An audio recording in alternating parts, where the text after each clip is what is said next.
Well, joining me now on the phone is Max Kaiser, the journalist and broadcaster, live from Paris in France. Max, Goldman and Morgan now subject to regulation. Isn't this what critics of their highly geared dealing have been demanding for years? I'm not so sure, Ashton. I think this is a great way for them now to hide any close examination of their books. I think this is actually in the cards from the beginning because, as you know, Morgan and J.P. Morgan and Goldman Sachs have been involved in a tremendous amount of, let's call it euphemistically, money laundering over the years.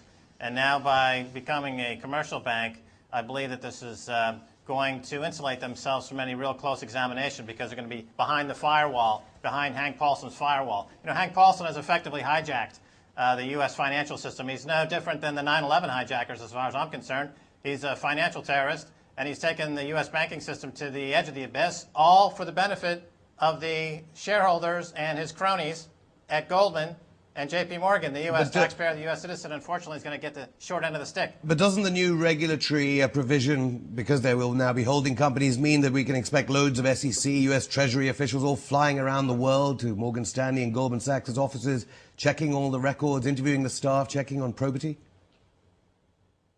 Yes, but at the same time, as this coup d'etat has taken place and given Hank Paulson dictatorial powers to determine what is, in fact, the information that should be disclosed or not disclosed, combine that with Bush's dictatorial powers to declare a state of emergency at the drop of a hat, I don't think we're going to see any of this information is going to see the light of day. It's just like, you remember Building 7 on 9/11 is where they had all those Enron records and those Twin Towers collapsing. Was kind of a cover to keep those records from being examined. You know, these guys will stop at nothing to keep their dirty laundry a secret. So even all the auditing companies, that now these banks will be have to be scrutinized by under federal law. What auditing companies? The ones that have been discredited for the last 10 years and going out of business, like Arthur Andersen, who's auditing Enron, for example. The auditing companies, the rating agencies, the Treasury Department, the Federal Reserve Bank. This is a criminal syndicate. This should be investigated under RICO. These guys are wholesale thieving of trillions of dollars.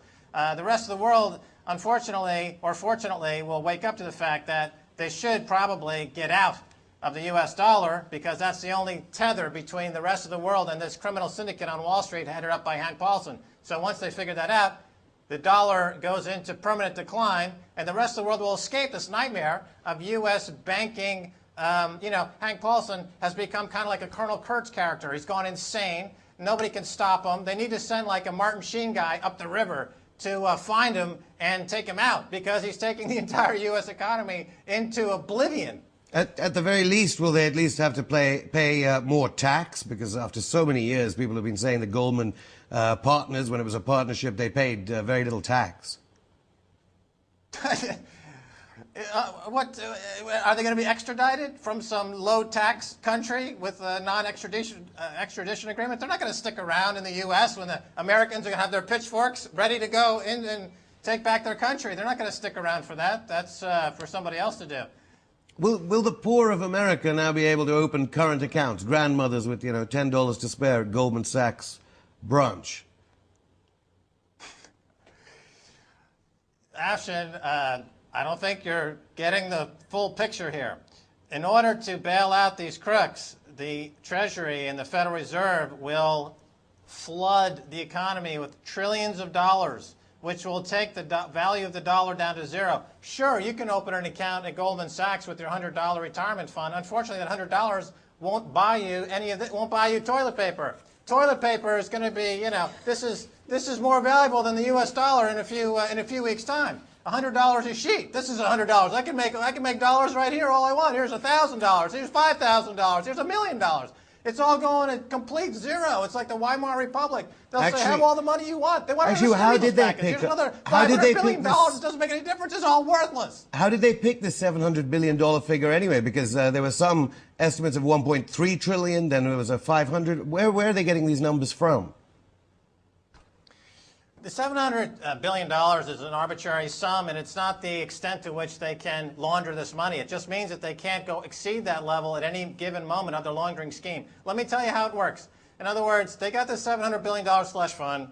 They can buy a mortgage for 50 cents on the dollar to help out their banking buddies. and then they can resell it for some other chump for 20 cents on the dollar, book a loss for the American public, take it off the $700 billion slush fund, and then repeat the process over and over again. And they can keep the circular motion of this money laundering scheme, multinational Ponzi scheme going, but now it's a controlled demolition. It's not unlike 9/11, which was a controlled demolition. This is a controlled demolition of the U.S. banking system. Hank Paulson has become the arsonist and pyromaniac in chief. His job is to, floor by floor, take the U.S. banking system down, take the U.S. dollar down to its absolute zero, and do so without upsetting his Chinese masters, his Middle Eastern masters. And he's a tyrant. Under the Constitution, Hank Paulson qualifies as a tyrant and should be taken up on charges. Under the Constitution, it's a constitutional obligation of every American to get Hank Paulson into a court of law as a tyrant. Well, you were talking about a question of timing. By the way, Building 7 is a bit more controversial. We'll have to save that for another time. But as to the timing, as long as the Chinese don't withdraw their dollars, does that mean that they could just stave off a real systemic economic collapse in the United States till after the election? I think that the word from China was that they were going to start dumping U.S. dollars. This is what triggered the bailout of Fannie Mae and Freddie Mac, because as you recall, the Chinese bondholders were made whole. The American shareholders got nothing. Interestingly enough, Afshin, Lehman Brothers was allowed to fail. And Lehman Brothers, of course, had a few $100 billion worth of bonds with Chavez, Hugo Chavez at Venezuela. So America was saying to Hugo Chavez of Venezuela vis-a-vis Lehman Brothers, we're not going to bail you out, but we'll be happy to bail the Chinese out. Of course, the U.S. shareholders get nothing. As long as they keep consuming, that's their only job in their country, is to consume themselves until they can't consume anymore. And of course, that's why the Republicans are against abortion, is because they don't want to do away with any more consumers. They need those consumers to keep eating donuts and liquor and gambling. This is what keeps the GOP going. So they're against abortion because, of course, they need more consumers to keep their coffers filled with more drug addicts, drunks, and gamblers. Max Kaiser, journalist and broadcaster. Funny you mentioned Venezuela. I think that's our next story, how the Venezuelan connection hit Lehman Brothers. Well, warships are on their way from Russia. Thank you very much, Max Kaiser.